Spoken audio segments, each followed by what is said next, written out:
थर आहे तो एकदम असा तळाशी जाऊन बसतो आणि त्यानंतर आपलं हे लाईम सल्फर तयार होते. तर लाईम सल्फरचा यूज कसा करता येतो शेतीमध्ये ते आपण जाणून घेऊया.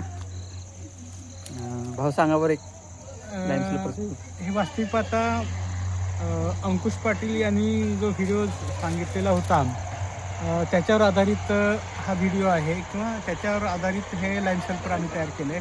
त्याच्यामध्ये एक पत्र्याचा डबा आहे. त्या पत्र्याच्या डब्यामध्ये पाणी 8 लिटर टाकलं आहे आणि त्यामध्ये स्प्रेचा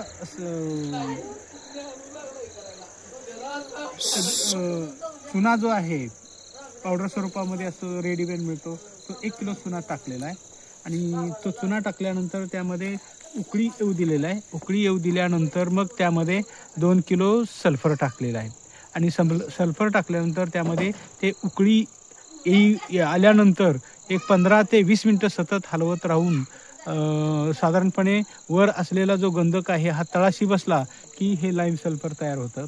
हे लाईम सल्फर जे आहे हे लाईम सल्फर स्प्रे करायचं असेल तर 2 मिली प्रति लिटरला स्प्रे करायचा आणि ठिबकच्या माध्यमातून सोडायचं असेल तर इथं एकरी 2 लिटर हे लाईम सल्फर सोडायचं आहे.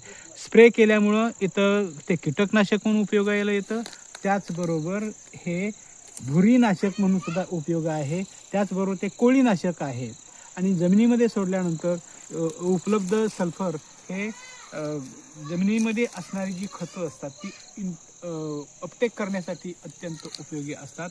आता बघा मित्रांनो, हे आता म्हणजे उकळी येऊन हे संपूर्ण अशा प्रकारचं हे लाईम सल्फर तयार झालेलं आहे.